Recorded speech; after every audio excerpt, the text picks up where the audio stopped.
Cacai, grande Cacai, tudo bem? Tudo ótimo, querido. Desculpa aí o mau jeito, mas é que eu estou aqui na SPART, um lugar super especial, mas difícil às vezes de encontrar um canto para falar, entendeu? Tá maravilha. Você. A gente hoje tem essa observação aqui do Gilmar Mendes, que é bem interessante, que o Sérgio Moro foi encontrar o Gilmar Mendes para tentar, sei lá, o que ele queria com o Gilmar Mendes. Aí o Gilmar Mendes ele falou que o Moro e o Dallagnol roubavam galinhas juntos, né? Essa expressão forte aí que viralizou. Aí eu queria saber o que você acha dessa expressão do Gilmar Mendes e que o Moro e o Dallagnol roubavam galinhas juntos. O que você acha disso? Olha, eu, na verdade, até coloquei num grupo que eu faço parte, que eu quero confirmar se isso é verdade, né? Porque é muito grave. O ministro Supremo falando para um senador da República uma questão tão absolutamente grave. Todos nós sabemos. Eu sou um cara que denuncio as práticas nefastas do Moro, especialmente junto com esses procuradores adestrados que ele determina e comandava na época da República de Curitiba. Eu sempre disse que eles são, além de indigentes intelectuais, é um grupo que tem que ser investigado criminalmente. Agora, eu vi isso na imprensa, mas eu não ouvi a confirmação do ministro Gilmar Mendes, porque eu até imagino, conhecendo o ministro Gilmar, que ele tem têmpera para falar isso, ainda que seja na cara do cidadão. Mas eu prefiro não interpretar, porque eu não vi a confirmação do ministro Gilmar. É muito grave um ministro do Supremo Tribunal falar para um senador da República, que nós sabemos que tem que ser investigado por corrupção, por prevaricação, por peculato, por tudo que nós podemos imaginar, mas é diferente ter essa conversa tão aberta assim, né? Então, eu digo o seguinte, carinhosamente, se o ministro Gilmar efetivamente falou, não vi a confirmação dele, ele lavou a nossa alma, mas eu prefiro esperar a confirmação, porque não é fácil imaginar um ministro do Supremo Tribunal falar uma coisa de tal gravidade na frente de um senador da República. O doutor Moro nunca quis debater comigo, nunca quis discutir comigo. Eu sou só um advogado, é diferente. Porque se tivesse aceitado os inúmeros convites que eu fiz, eu teria dito a ele, na cara dele, que ele é um corrupto que aceitou ser ministro da Justiça para um governo que ele elegeu. É um caso clássico de corrupção, né? É o ato de ofício, a prisão do Lula e depois o benefício de ter aceito ser ministro. Mas eu sou um advogado.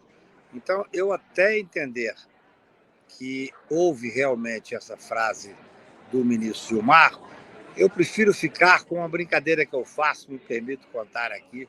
Eu morava no interior de Minas Gerais e lá tinha, como todos cidadezinhas do interior, dois bêbados. Um cara do sul, no caso lá de Patos de Minas, e um baiano. E eles sempre falavam que ia matar o outro, aquela confusão danada e tal. Um dia, o baiano apareceu, o cara do sul apareceu morto. Prenderam o baiano, nem investigaram. E aí perguntaram, o juiz perguntou ao baiano: o senhor matou o fulano? Ele disse: doutor, achar bom é crime? Ele disse: como assim? Eu falei assim: não, matar eu não matei não, mas achei bom demais ele ter morrido.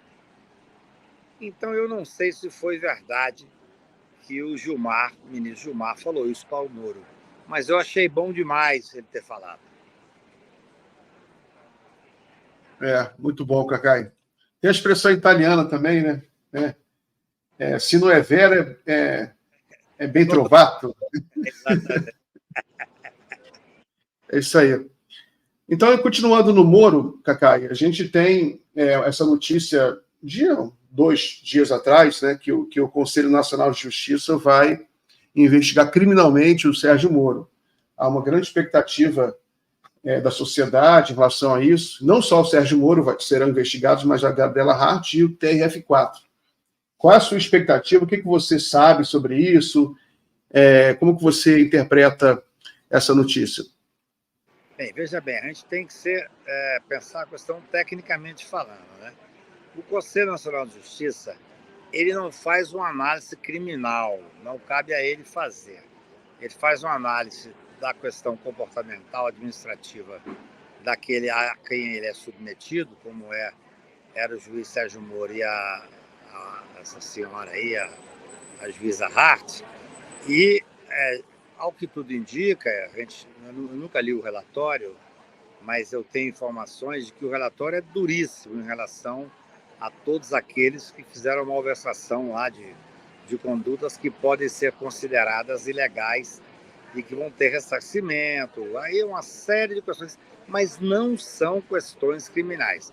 Não cabe ao CNJ condenar ninguém criminalmente. É importantíssimo essa diferença. O que nós vamos fazer, do meu ponto de vista, vai sair um relatório duríssimo em relação à malversação de verba, não só do Moro, mas também dessa Daniela Hart, até, dizem, de tribunais, membros do Tribunal Regional lá da 4ª Região, juízes de outras regiões, como Bretas e tal, e essas pessoas vão ser julgadas por crimes que cometeram no âmbito da gestão, especificamente do judiciário, eram juízes, desembargadores e tal, e as qualificações criminais, mas não é criminal do crime que vulgarmente se chama, serão analisadas pelo Conselho Nacional de Justiça. Agora, o que eu tenho alertado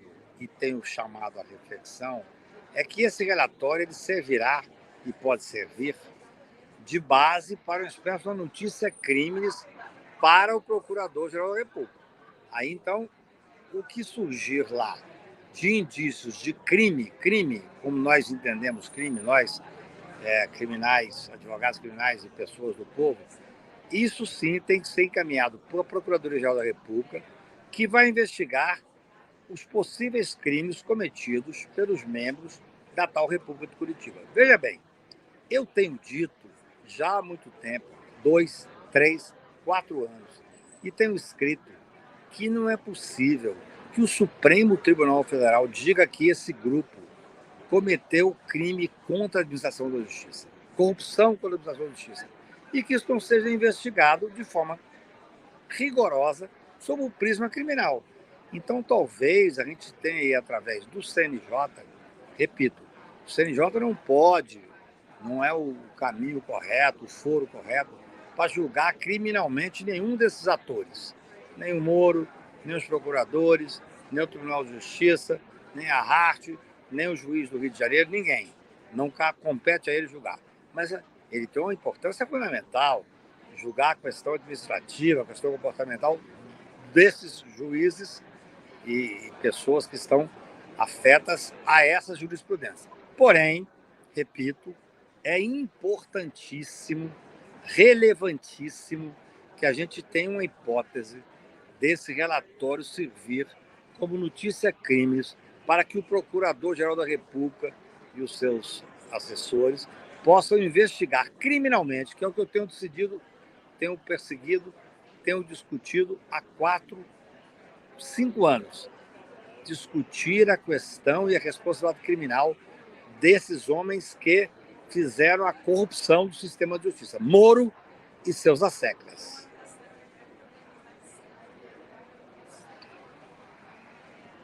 Muito bem, Cacai. Cacai, você tem essa notícia de hoje que os 2 fugitivos da prisão de Mossoró foram capturados. Prisão de segurança máxima. O Lewandowski, ministro da Justiça, ele participa de uma coletiva agora há pouco explicando o caso. Mas eu trouxe só essa notícia só para perguntar o que você está achando já da gestão do Lewandowski, já são alguns meses, já é possível fazer uma análise sobre como é que está a gestão dele, e o que você algum ponto crítico? O que você está achando?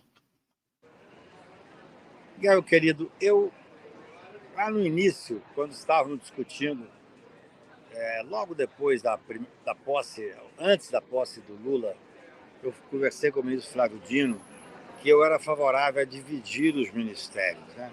Eu acho que o Ministério da Justiça é um, o Ministério da Segurança Pública deveria ser outro. Aí o ministro Flávio Dino me convenceu, ele é muito persuasivo, de que deveria ser um ministério só.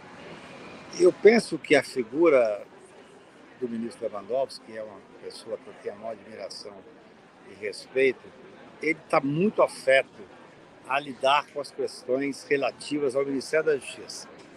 Eu não tenho nenhuma dúvida disso. Não teve nome melhor. Talvez se nós pudéssemos ter 10 nomes para ser escolhido, ele seria escolhido em 10 listas. Foi presidente do Supremo, um homem de alta respeitabilidade, uma cultura jurídica fantástica, professor da USP e tal, mas para cuidar do Ministério da Justiça. A segurança nacional, eu já acho que nós temos dificuldades no Brasil. Essa fuga, ela se deu, o ministro Lewandowski, a gestão dele não tem nada a ver com isso. Ela não foi gestada no período que ele era ministro, evidentemente foi gestada anteriormente. Gestada na falência do sistema prisional brasileiro. O sistema prisional brasileiro, independentemente se for o ministro Lewandowski ou o ministro Dino, é um sistema completamente falido. Nós temos 800 mil presidiários vivendo em situação subhumana. Desses aí, 45% da última vez que eu vi, não tinham culpa formada, não deveriam estar presos. Eu entrei com a ADC 43, que discutiu a questão da não prisão em segundo grau, não prisão até o trânsito em julgado, e que justifica que até que foi, por sinal, o que deu a soltura do Lula. O Lula não foi solto por causa da decisão do Supremo, da questão da parcialidade, foi por causa dessas ADCs. E, no entanto, o Brasil continua da mesma forma, prendendo extremamente mal, de forma abusiva. Então, assim, essa prisão e essa tristeza que foi logo após a posse do ministro Lewandowski, isso é a prova da falência do sistema. Eu, por sinal, isso é uma coisa que poderíamos conversar isoladamente, eu sou contrário a essas prisões de segurança. Eu, na época, o Márcio discutiu sobre isso, eu fui completamente contrário, sou voto vencido. Eu acho aquilo desumano, aquilo não recupera ninguém, a pessoa fica lá sem ter acesso a absolutamente ninguém. O sistema carcerário brasileiro, simples, eu diria, já é cruel. São pessoas, assim, numa cela que poderia caber 3, 4, cabe 20. É um absurdo. O sistema carcerário brasileiro é uma vergonha nacional. E essas cadeias de segurança máxima é de desumanizar a pessoa. Então, eu prefiro fazer um corte diferenciado. Sou um crítico a esse excesso de encarceramento, sou um crítico às pessoas que vão para esse sistema de segurança máxima. Isso não leva a absolutamente nada. E fico feliz de que tenham sido presas essas 2 pessoas agora que se evadiram do sistema, mas não vejo isso como uma falha maior, zero em relação ao ministro Lewandowski. São questões que foram geradas nos últimos anos no sistema caótico do sistema penitenciário brasileiro. Muito bem. Caio, uma pergunta sobre as críticas que se faz ao ministro Alexandre de Moraes, né? Ele está sob fogo cerrado dos bolsonaristas há bastante tempo. Você tem uma crítica muito grande por parte da extrema-direita em relação a decisões do ministro Alexandre de Moraes sobre suspensão de contas de internet. Aí você tem esse debate sobre liberdade de expressão no Brasil, que é um debate que é muito, muito, muito quente, né? Muita polêmica sobre isso. Queria saber a sua opinião sobre isso, sobre o que você acha, até onde vai a liberdade de expressão, até onde você acha que a justiça deve atuar nessa seara. Como você pensa isso, Cacai? Muito legal você perguntar isso. Eu acabei de escrever um artigo que sai amanhã, no Poder 360, que eu falo sobre a força da direita e a organização da direita, conceitualmente falando, né? A direita, ela quer fazer uma visão diferenciada da realidade. Ela quer ter a narrativa dos fatos, né? Então, assim, como, por exemplo, no episódio lá do Rio de Janeiro, em que a Polícia Federal entrou e, depois de 6 anos, conseguiu enfrentar a milícia, é inacreditável, o chefe da delegacia de homicídio, que estava lá colocado para poder evitar que fosse investigação. O que é que diz hoje essa direita enrustida, mas forte? Diz que a investigação foi mal feita. Em relação ao ministro Alexandre, a direita faz o mesmo processo, que é tentar desqualificá-lo, né? Tentar dizer que ele está sendo abusivo. Veja bem, chegaram a falar o absurdo do absurdo de que ele deveria se dar por impedido porque ele tinha sido ameaçado. Veja bem, que loucura! Você imaginar a hipótese de um bandido, de um investigado, de um condenado poder escolher o seu julgador, ou seja, vou ser julgado pelo ministro que é um ministro duro, que é um ministro que segue a lei, então eu vou ameaçá-lo e ao ameaçá-lo eu o impeço. É algo inacreditável. Essa é a regra da direita hoje. A direita está tentando assumir a narrativa. Que bom essa pergunta, porque eu escrevi um artigo que sai amanhã no Poder 360 exatamente sobre isso, que é a tentativa de capturar a narrativa, entendeu? Eu não vejo como fazer qualquer tipo de crítica ao trabalho que faz o ministro Alexandre, que é um trabalho técnico dentro especificamente daquilo que tem que ser feito nos inquéritos, mas que estão levando a fazer esse tipo de malversação da realidade ou criar uma realidade paralela. Eu fico muito preocupado com tudo isso. Muito bem. Cacai, você teve esse fato curioso, extravagante, né, que foi essas 2 noites do Bolsonaro na embaixada na Hungria, né, 2 noites lá de núpcias na embaixada da Hungria, e aquilo teve um debate grande. Você também já deve ter falado disso aí por aí. Você acha que aquilo configura? Você acha que o Bolsonaro está provocando? Porque houve muito debate, né? Muita gente achando que aquilo configurava uma razão para a prisão do Bolsonaro, outros começaram a achar que o Bolsonaro está querendo uma razão para ser preso. Como é que você viu essa história? Miguel, tem 2 análises que têm que ser feitas. Tecnicamente falando, como advogado, eu não tenho nenhuma dúvida que existem já os motivos suficientes para uma prisão preventiva. E olha que eu, mesmo sendo uma pessoa de visão de esquerda, um democrata, sempre fui contrário, mesmo apanhando muito aí do nosso grupo, à prisão preventiva do Bolsonaro antes da condenação e o trânsito em julgado. Sempre achei que nós devíamos dar a esse cidadão tudo aquilo, por coerência, que nós queríamos que fosse dado aos nossos democratas. Então, eu penso que o ideal seria processá-lo, e até fiz um artigo semana passada pedindo, requerendo, suplicando à Polícia Federal que faça o relatório, pelo menos em relação ao 8 de janeiro, tem 4 outros grandes crimes investigados, para que ele pudesse ser, aí sim, processado e depois de tornado réu, vir um procedimento de julgamento que será rápido, o Supremo é rápido, para podermos condená-lo e aí sim, com o trânsito em julgado, levá-lo a uma prisão. Prisão é a última raça, é sempre muito grave. Agora, eu entendo e tenho escrito e refletido sobre isso, que a estratégia do presidente Bolsonaro, do ex-presidente Bolsonaro, é provocar, é talvez criar fatos que nós não sabemos qual será a reação específica em relação ao que ele está criando. Por exemplo, é inadmissível o que ele fez em relação a essa fuga que ele teve na Embaixada da Hungria. Ali, claramente, ele está submetido a prisões, a medidas cautelares.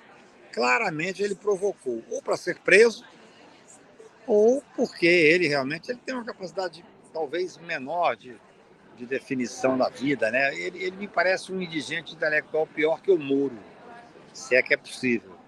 Mas eu não tenho dúvida que ele está provocando. E vou te dizer aonde é, para mim, a maior provocação. Tenho escrito sobre isso. Ele tem quase desistido de uma defesa técnica, que é o que se faz. Eu sou advogado criminal, só faço advocacia criminal. Advoguei para 4 presidentes da República, mais de 90 governadores. Eu estou percebendo, com todas as vênias, que ele desistiu da defesa técnica. Ele está fazendo a defesa política, provocou aquele ato lá no dia 25, depois sai provocando, fazendo outras manifestações populares. Ora, o réu não provoca o seu julgador. Ele disse, eu não tenho medo de ser julgado, desde que seja por juízes absolutamente independentes, como se estivesse dizendo, claro, óbvio, qualquer um sabe ler isso, que o Supremo Tribunal é parcial. Então, ele está provocando sim para ser crime. Essa é a estratégia dele. Ele sabe que provavelmente vai pegar 20, 25 anos de cadeia no julgamento do 8 de janeiro.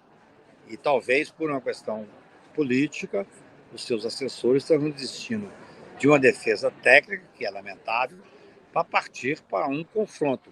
Ele já perdeu, ele não sentiu que o confronto, o Supremo Tribunal, essa semana teve uma decisão importantíssima, a unanimidade, dizendo que não existe a hipótese de argumentar que o artigo 142 da Constituição dá às Forças Armadas o poder moderador.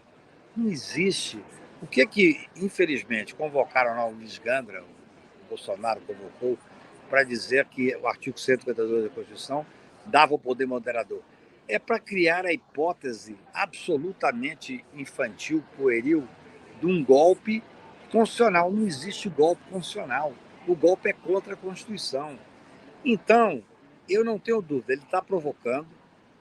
Tenho dúvidas se o melhor para a democracia seria prendê-lo agora, mas eu não tenho nenhuma dúvida de que, para o melhor, o correto, no processo penal, no processo democrático brasileiro, seria, nesse momento, decretar a prisão do ex-presidente Bolsonaro. Muito bem, Cacá. Última pergunta, já libero você, sobre o golpe de 64, né? Foram agora 40, né? 60 anos, né, de golpe, e houve alguma polêmica porque o Lula resolveu não patrocinar pelo governo federal, nenhum ato explicitamente contra o golpe de 64, e você tem essa relação conturbada com os militares ainda, né? Então a pergunta é o que fazer com os militares, como você vê essa relação da democracia brasileira com os militares, como deveria ser, e como você avalia a política do Lula hoje em relação aos militares. Miguel, eu vou aproveitar a sua pergunta para fazer uma homenagem ao ministro Zé Disseu, meu grande amigo e, para mim, o maior político brasileiro com capacidade de pensar a história do Brasil. Eu recomendo a todos que leiam. O ministro Zé Disseu foi cassado há 19 anos atrás pela Câmara dos Deputados e agora foi chamado a ocupar a tribuna do Senado pelo senador Randolph para falar exatamente sobre essa sua pergunta. Então, assim, eu acho que o ministro Zé Disseu me representou enormemente ao dizer da necessidade de nós fazermos um enfrentamento, sim. Veja bem, eu sou um crítico à forma com que nós agimos em 64 ao não punir os militares.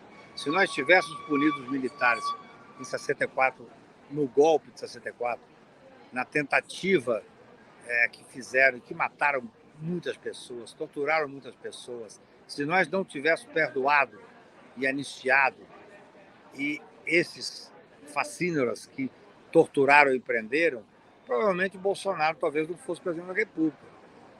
O Bolsonaro, quando foi votar contra a presidente Dilma no impeachment, ele evocou o brilhante Ustra, que é o torturador dela. E a Câmara não fez nada, covardemente. Fez com que fizesse um elogio à tortura dentro da Câmara dos Deputados. Então, nós merecíamos, do meu ponto de vista, agora que estamos fortalecidos constitucionalmente e democraticamente, que nesse momento agora o governo Lula tivesse feito um enfrentamento, pelo menos uma homenagem àqueles que morreram, àqueles que lutaram, àqueles que sofreram, àqueles que foram coerentes com o momento democrático. Por opção, ele fez diferente. Então eu prefiro, ao invés de criticar simplesmente, pedir a vocês que escutem o ministro Setseu. O ministro Setseu fez uma lindíssima, brava, coerente, com uma dignidade enorme da tribuna do Senado, depois de tantos anos caçado, em homenagem àqueles que sofreram as agruras, as dores da tortura, da ditadura. Eu acho que nós temos que ter, sim, a capacidade de fazer o enfrentamento ainda. Nenhum povo poderá avançar se não fizer, no meu ponto de vista, uma visão bastante séria daquilo que foi absolutamente coerente com o enfrentamento da tortura, do assassinato, da corrupção, que foi o que aconteceu durante os golpes militares. Maravilha, Cacá, muito obrigado. Boa semana para você. Forte abraço. Obrigado, abraço, querido. Estamos juntos.